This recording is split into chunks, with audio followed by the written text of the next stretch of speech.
Bonjour Charles. Bonjour Edouard. Ben voilà, on est là pour le premier épisode du podcast de Uni.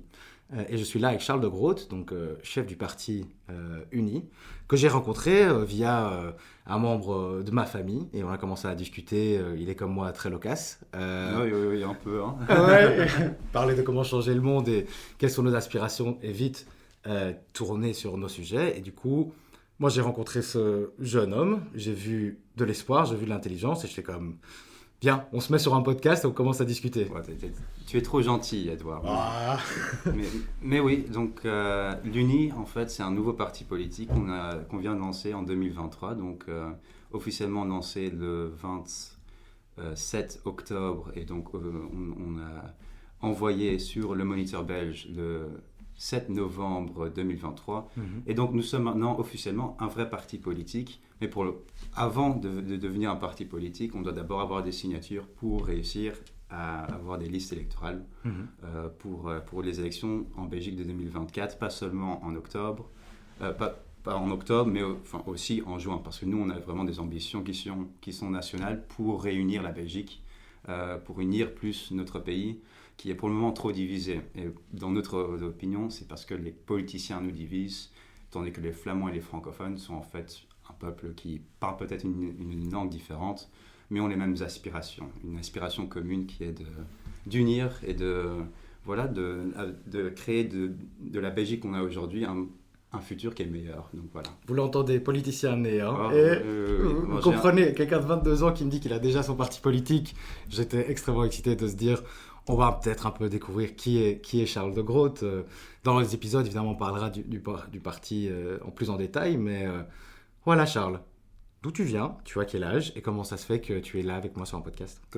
Comme tu as dit, j'ai 22 ans, donc né en 2001. Et donc ce qui est important à savoir, c'est que je suis né à Bruxelles, mais j'ai tout le temps vécu un peu partout dans le monde. Donc j'ai vécu 3 ans au Canada, et puis je suis revenu en Belgique, où j'ai étudié dans différentes écoles. Donc j'ai étudié dans des écoles internationales en Wallonie, école catholique à Bruxelles et en Flandre. Donc j'ai vraiment cette expérience de le bilinguisme, c'est vraiment quelque chose, le bilinguisme, même les 3 langues, c'est quelque chose que moi j'ai. Donc, je te rejoins là-dessus, moi je viens d'une école internationale aussi, et quand tout le monde parle tout le temps anglais, tu es dans une école internationale, et puis on voit les conflits qu'on a dans le pays à cause de 2 langues, nous ça semblait un peu étranger, on a toujours accepté tout le monde. Maintenant je parle pas néerlandais comme lui par contre.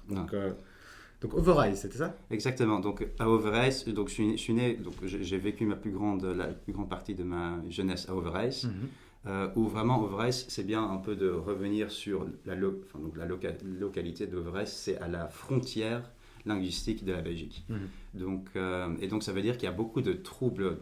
Les troubles de langue, moi je les ai sentis directement depuis que j'ai 5 ans. Quoi. Donc on ne pouvait pas parler le français dans les écoles, etc. Moi, je me suis tout le temps dit, bon, pourquoi? Maintenant, je comprends, il y a des raisons qui sont derrière, mais pour créer un monde meilleur, il faut apprendre du passé. Et souvent, ce qu'on voit dans la politique aujourd'hui, c'est que même les personnes qui sont pour la Belgique, eh bien, ils font les mêmes erreurs qu'on a fait dans le passé. Et nous, en tant que jeunes Belges qui veulent unir, nous, on ne veut pas faire ces erreurs. Donc, absolument. Voilà. Absolument, mais donc tu n'as pas du tout pris le chemin traditionnel de faire tes études et puis se lancer dans une entreprise, etc. Tu as directement fait, ok, moi je lance mon parti. Mais pourquoi? Donc tu as étudié où? Tu as fait quoi? Et est-ce que tu t'es juste dit un jour je vais faire politique ou ça marche pas? Commençons déjà par mon inspiration. Et mon inspiration, c'est en fait, j'avais 14 ans, un truc comme ça, et j'étais en Italie et j'essayais de parler avec des personnes et de me rendre un peu plus intelligent. Parce que à 14 ans, on essaie tout le temps de créer un peu quelque chose. Oui. Et c'est pas tout le temps gagné. Et donc je disais à un moment, j'aime bien Hillary Clinton. Et donc les personnes m'ont dit, est-ce que tu aimes vraiment Hillary Clinton? Et donc je me suis dit, ok, maintenant je vais un peu m'informer sur Hillary Clinton. Donc j'ai regardé des vidéos sur YouTube sur Hillary Clinton, et je dois dire, c'était pas vraiment mon genre de politique. Mais c'est bien, hein, mais donc dans les commentaires, dans ces trucs YouTube, il y avait tout le temps écrit, regardez Bernie Sanders. Et je sais pas si vous le connaissez, mais cet homme a du charisme. 100%. Et il a réussi donc à vraiment créer une flamme aussi dans moi pour l'amélioration d'un pays. Donc dans dans ce gars-là, c'était les États-Unis, et moi j'ai envie d'améliorer mon pays, la Belgique. Alors peut-être que on a des propositions qui sont différentes, parce que la Belgique et les États-Unis, c'est très très différent. Et parfois, il faut vraiment rappeler ça aux politiciens belges, parce qu'on a l'impression qu'en divisant en plus, donc comme le confédéralisme aux États-Unis, eh bien, ça peut créer justement un système économique et politique plus sain. Mais en Belgique, on est un tout petit pays. On est un petit pays avec des grandes aspirations. On n'est pas un grand pays avec des grandes aspirations. On est cette autre chose. Donc voilà. Peut-être pour revenir un peu sur mon histoire personnelle. Donc, quand j'ai terminé mes études à Bruxelles, au Collège Saint-Michel, donc c'était en français, je me suis dit, bon, j'ai envie d'apprendre un peu plus mon anglais. Et donc, je suis allé à Maastricht, qui n'est pas en Belgique. Okay. Même s'il y a une grande histoire belge avec Maastricht, vu que c'est vraiment le petit coin là, des Pays-Bas qui est souvent oublié par les autres personnes des Pays-Bas. Et en fait, c'est à la même hauteur que Bruxelles. Donc vraiment, il y a l'histoire derrière ça. Mais donc à Maastricht, j'ai fait des études européennes. Et donc en fait, c'est en gros pour dire des études de politique. Sur l'échelle de l'Union européenne. Et donc là, on parle des difficultés de migration, de démocratie, etc. Donc c'est vraiment un cadre académique, vraiment théorique sur comment est-ce qu'on sait réussir à répondre aux problèmes. Ok, mais je commence à voir du coup. On voit vraiment quelqu'un qui a cette ambition, une flamme qui s'allume quand on a 14 ans, donc ce qui est très jeune. La plupart des gens ont 14 ans. Moi, personnellement, je pensais plus à World of Warcraft qu'à la politique. Lui, regardait Bernie Sanders. Oui.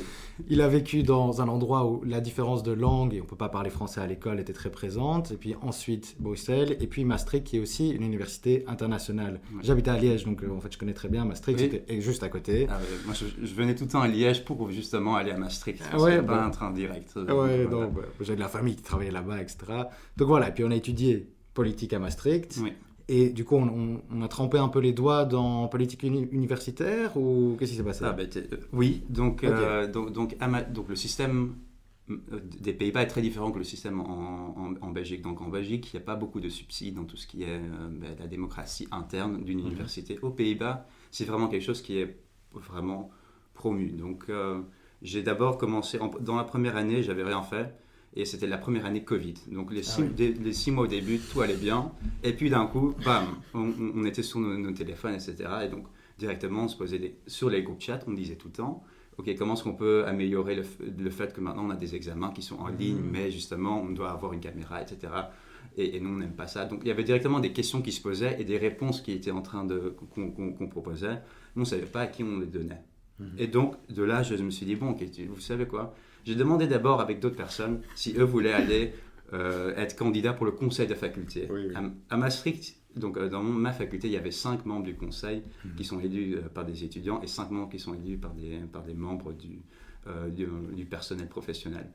Donc je me suis dit, bon, ok, essayons. Peut-être qu'il y a d'autres amis qui veulent le faire. Et donc j'ai demandé chez mes amis, ils ont tous dit non, non, non, mais toi, tu devrais le faire. Bon, alors, je n'étais pas un politicien, je ne savais pas quoi faire. Donc, j'ai dit, bon, ok, je vais essayer. Et donc, j'ai envoyé un message à un parti qui s'appelle Novum, donc un parti universitaire. Et j'ai dit, je veux bien être candidat, etc. J'ai eu la chance que je l'ai fait ce jour-là, parce qu'ils étaient juste en train d'envoyer les listes électorales. Donc, voilà, j'ai réussi à être candidat. Et de là, être candidat, il faut vendre un message. Oui. Bon, pour moi, j'ai jamais vraiment vendu un message. Donc, et t'as quel âge à ce moment-là? 19 ans, 19 comme ans. ça. Okay. J'ai fait les jeunes entreprises belgiques, mais ça, c'est un autre modèle. C'est vraiment beaucoup plus calme. Là, c'est la politique. Et c'est la politique universitaire. Donc, il y a déjà des tensions qui sont créées, surtout que moi, j'aimais bien vraiment tout ce qui était un peu le progressisme sur les valeurs, surtout que c'était le début du Covid. Donc, je me disais, bon, ok, on ne va pas avoir de caméras partout parce que pour les examens, justement, ça peut vraiment créer des difficultés. Enfin bref, donc il y avait vraiment des questions qui étaient derrière. Et donc, comment est-ce que je me suis lancé? Je me suis au début lancé avec des memes, comme on dit en français. Ah, c'est bien, il est jeune. Peut-être qu'un jour, je te les montrerai. Mais oui, donc, au début, je ne savais pas du tout quoi faire. Donc, j'envoyais, après toutes les lectures, donc chez nous, à Maastricht, on appelle ça les lectures, donc les trucs d'auditoire. Bon, après, c'était sur les ordinateurs. J'ai envoyé quelques memes, donc, sur le fait. Mais donc, c'était vraiment des memes politiques.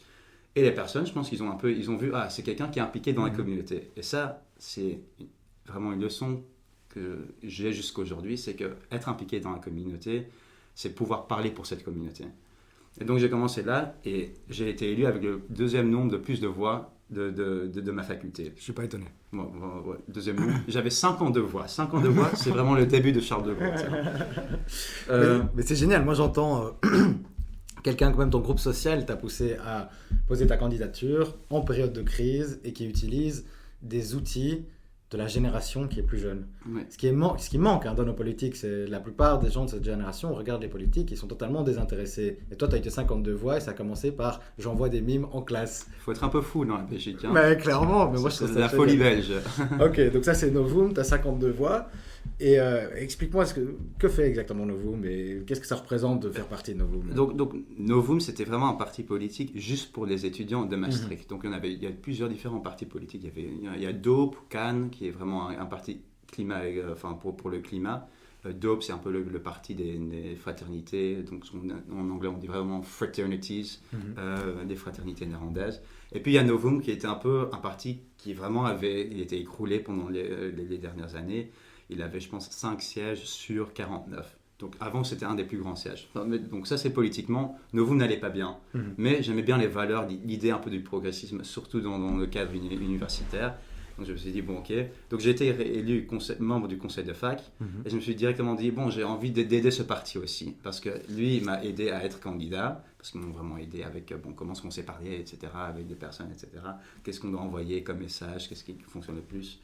Et donc j'ai envoyé en fait ma candidature pour être vice-président du parti. Bon, je me suis dit, il faut être fou, hein. Ouais, ambitieux, je reviens ambitieux. un peu sur ce truc. Donc j'ai essayé d'être vice-président. Ils m'ont dit non, toi tu vas devenir président.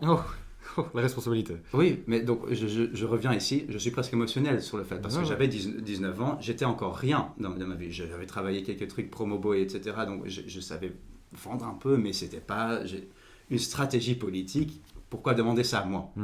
Et donc oui, le petit Charles de Gaulle est devenu président du parti à 19 ans. Surtout que tous les autres présidents des autres partis, ils avaient 5 ans plus que moi. Mais bref, donc, et de là, on devait créer une équipe. Parce que j'étais président, mais donc ils te demandent, ok, tu es président, tu dois trouver 5 autres personnes. Et de là, voilà, on a réussi j'ai trouvé la première personne, je l'avais trouvée sur un post, encore une fois, un post sur Instagram, et elle était en discussion sur le socialisme. Okay. Et donc je me suis dit, bon, ok, vous savez quoi, et, elle s'est très bien qualifiée ce truc-là, donc j'ai envie de l'ajouter dans mon groupe. Bref, donc elle nous a joint, elle est devenue la secrétaire du parti Novum. Et bref, donc on a réussi à créer tout un groupe qui était vraiment formé pour créer vraiment le parti Novum et pour le sortir des problèmes qu'il avait. Donc c'est-à-dire, le Novum n'avait pas d'identité, on ne savait pas ce qu'on était, pourquoi on était. Et donc, bref, j'ai été président et on a réussi dans les élections d'après à augmenter nos sièges. Donc on n'a pas gagné les élections, on avait augmenté nos sièges. Et après, l'année d'après, je me suis présenté candidat pour le conseil du NIF. Okay. Donc j'étais parti au Danemark, où j'ai appris aussi beaucoup de choses pour mon Erasmus. Je suis retourné. Donc j'ai dit en fait à tout le monde, j'ai envie d'être candidat. Et c'est là où, pour moi, la politique, c'est vraiment quelque chose de pratique. Donc il faut avoir des idéaux, ça c'est sûr. Et donc notre idéal ici en Belgique, c'est de réussir à unir la Belgique. Mais derrière ça, il doit y avoir des questions pratiques. Donc la question des impôts, par exemple, ou bien la question de comment est-ce qu'on peut réussir à avoir une vie plus saine dans la Belgique, à la campagne, ainsi que dans la ville. Donc je parle vraiment de nature, etc. Comment est-ce qu'on va revivre la biodiversité. Donc c'est toutes des questions pratiques qui viennent dans une idéologie, dans des idées. Et je me suis dit, bon, ok, dans ce conseil du NIF, je dois réussir à avoir la même chose. Et donc, moi, on disait, ok, on est des personnes qui veulent proposer des idées. Donc, ça, c'est un peu l'idée des réformateurs. Et nos idées, c'était par exemple avoir un micro-ondes dans la cafétéria. Ok, on commence petit. Oui, non, mais j'ai gagné grâce à ça. Ou bien, sérieusement? Oui, okay. Non. Et maintenant, il y a un micro-ondes justement dans la cafétéria de l'université. Avec ton nom dessus, Charles de Gaulle. Presque, il aurait pu le faire, mais non, pas donc. Mais vraiment, ces questions-là, donc pratiques. On avait aussi des trucs, par exemple, avoir plus de biodiversité, plus de local pour les étudiants qui voulaient étudier. pendant les heures qui étaient difficiles dans la bibliothèque. Enfin bref, donc vraiment des questions pratiques. Et de là, on vient ici maintenant en Belgique. Donc j'ai terminé mes études. J'ai été élu. Donc cette année-là, j'ai été élu avec plus de 300 voix. J'étais le candidat avec le plus de voix.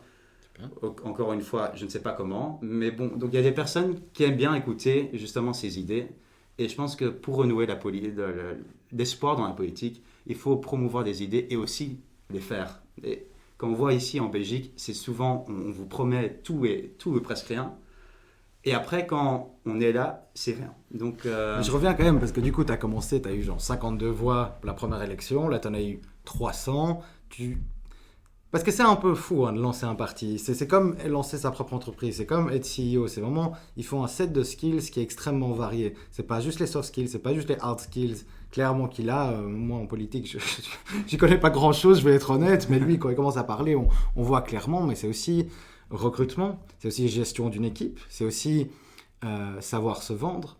Donc, tu as dû faire quand même une campagne pour avoir ces 300 voix. Tu as dû démarcher les gens, quoi. Tu marchais dans la rue et tu parlais aux gens. Comment ça marche? Oui, exactement. Toutes les petites fêtes qu'il y avait, toutes les petites organisations qu'il y avait. Moi j'étais là, donc ça pouvait terminer à 10h du soir. J'étais là.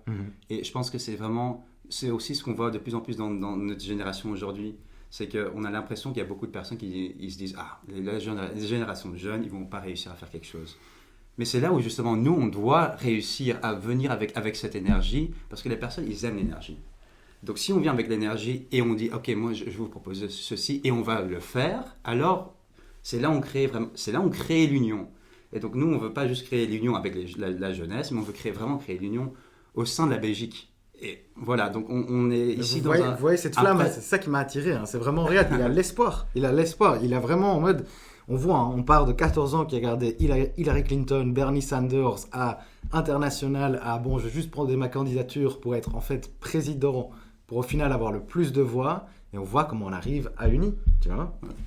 Tu sais, écrire cette histoire presque mieux que moi. Mais, non, mais c'est vrai, donc il faut vraiment, je pense maintenant on est ici à ce stade, on est en décembre 2023, et la question, là maintenant c'est un peu une question plus sur la Belgique, c'est tout le monde sait voir que la Belgique, c'est pas qu'elle va très très mal, c'est juste elle a plus de potentiel.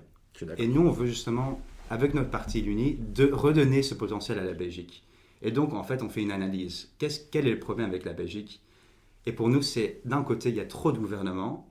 Donc, ça veut dire que toutes les aspirations de la jeunesse, par exemple, les aspirations de tout Belge qui, eux, justement, veulent créer un pays plus uni, eh bien, est cassé parce qu'il y a tellement de gouvernements, tellement de comités, etc., etc. Comités, commissions ici, etc. Il y a trop de règles. Et donc, le fait qu'il y a trop de règles, trop de gouvernements, il n'y a pas une politique qui est cohérente. Et de même, donc ça, c'est le côté gouvernement. Et puis, il y a la particratie. C'est un terme très, très universitaire. Ok, explique, ouais. La particratie, c'est le fait qu'il y a tellement de pouvoir dans les partis et pas vraiment dans les parlementaires. Ok. Donc moi donc là je reviens sur le concept de démocratie qui est le parlementarisme. Moi j'aime bien quand les personnes qui sont élues par le peuple ont le pouvoir dans le Parlement et que ce ne soit pas des partis d'en haut qui essaient de faire bouger les parlementaires à gauche et à droite pour pouvoir voter des lois que eux-mêmes les parlementaires disent « Ah non, c'est une mauvaise idée ». Et donc on a ça ici en Belgique, on a 6 parlements. Et donc, il y a le Parlement wallon, il y a le Sénat, il y a le Parlement fédéral, etc. Et on voit qu'en fait, ils sont tous dirigés par cette particratie qui n'est pas bénéfique pour notre pays. Donc, Mais je vois déjà qu'on fera un épisode à un moment où on va dig dans tes hard skills et on va aider tout le monde à comprendre comment la Belgique fonctionne. Moi, ça fait toute ma vie que j'ai habité ici, que je suis né ici.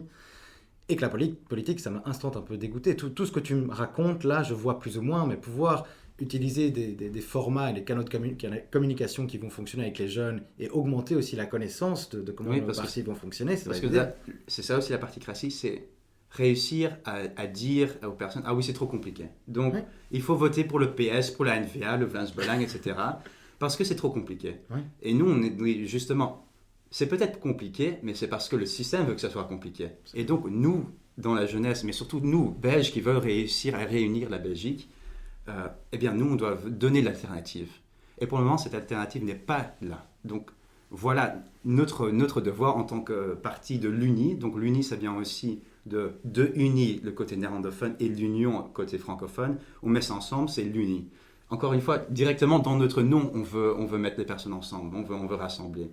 Et c'est de cette vision-là qu'on veut donner l'élan à la Belgique. Le nouveau souffle belge, c'est l'UNI. Chair de poule, Charles. Mais je pense que ce message est très vendeur, et surtout à notre génération, mais aussi à tout le monde, de pouvoir avoir vraiment une Belgique unie et un système plus simple, et des gens inspirants, ok, on peut écouter, et pas toujours PS, MR, et des choses où en fait on est totalement dégoûté. Mais donc, on a fait ton histoire, on voit que c'est quand même une belle histoire pour arriver là.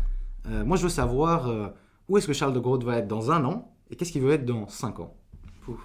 Dur, hein, mais bon, je suis là pour te challenge. Dans 1 an, mon ambition, Oui. c'est d'être député fédéral. Ok. Et pourquoi le député fédéral? Pourquoi pas un autre truc ou un truc quelque chose? Parce que le député fédéral, il parle pour la nation, donc pour la Belgique. Et moi, je pense qu'il y a un peuple belge et que, justement, je reviens sur le point, il faut réunir les Belges. Et donc le système électoral dit justement, il faut choisir sa localité. Et c'est là où moi je me dis, ok, vous savez quoi? Je suis né à Bruxelles, je vais me présenter à Bruxelles. Ok. Eh ben c'est bien, c'est hyper ambitieux. Et sur 5 ans? Sur 5 ans, on verra bien, mais c'est où je crois dans la méritocratie.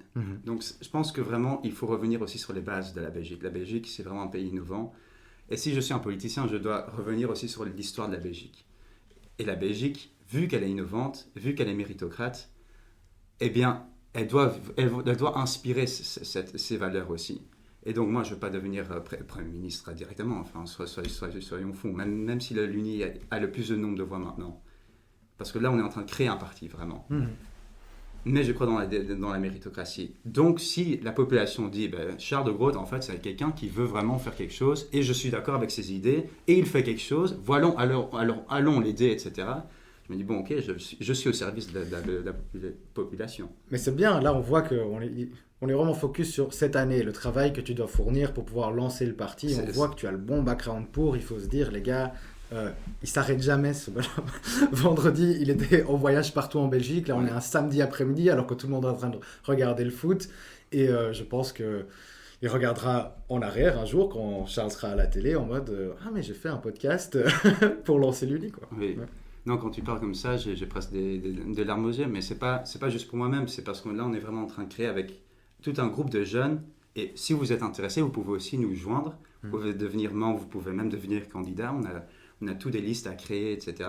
Si vous pouvez signer les listes électorales, ce qui nous aide le plus, parce qu'on doit avoir 500 signatures dans toutes les provinces pour avoir des candidatures.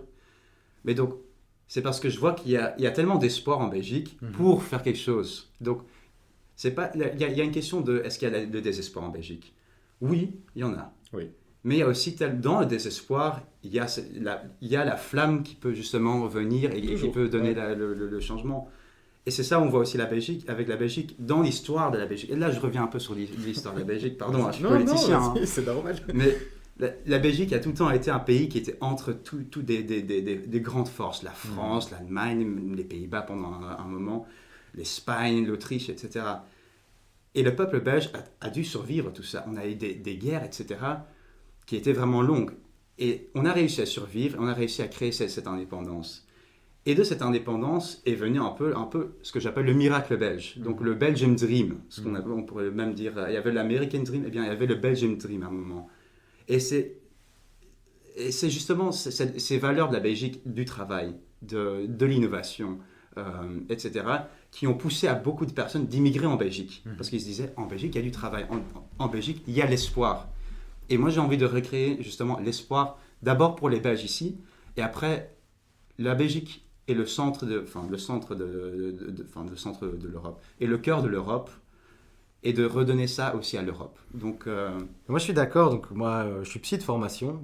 J'adore parler aux gens. Et j'aurais dit, spécialement depuis le Covid, il y a un sentiment de désespoir. Vraiment un sentiment de la vie est trop dure. On ne va jamais arriver à notre pension. Ça ne sert à rien de travailler. Et puis, je rencontre des gens où, dans ce désespoir, il y a des fous qui y croient encore. Comme on a besoin d'une voix en politique. Et c'est génial de t'interviewer là. Et on va en rencontrer le plus possible. Donc, il ne faut pas baisser les bras. À travers les épisodes, on va évidemment présenter ce que c'est Uni, mais aussi transmettre toute l'information que Charles a. Mais là, on voit la belle histoire de comment il est arrivé jusqu'ici. Et il a quand même dit député fédéral en 1 an. Hein. Donc ça, on reparlera dans 1 an. Mais ça c'est l'ambition, mais on peut réussir. 500 signatures à Bruxelles, on est sur la liste électorale. Vous qui regardez, vous pouvez aussi joindre cette liste électorale parce que chaque 30 000 voix à Bruxelles, nous sommes près d'1 million de citoyens à Bruxelles, c'est 600-700 000 personnes qui peuvent voter. Si vous nous rejoignez, eh bien on peut être cette force. On peut être cette force qui unit la Belgique, qui redonne l'espoir à la jeunesse, qui redonne l'espoir à tous Belges qui en veulent plus, qui veulent créer une Belgique plus prospère, plus écologique, etc. Non, c'est beau à entendre et c'est des belles paroles de fin. Et évidemment, si vous voulez soutenir, tous les liens sont dans la description, ainsi que la chaîne YouTube, leur LinkedIn et toute autre information. Et là, je vais remercier Charles pour son histoire. Et toi, à la semaine prochaine. Hein. À la semaine prochaine, Charles. Génial. Merci.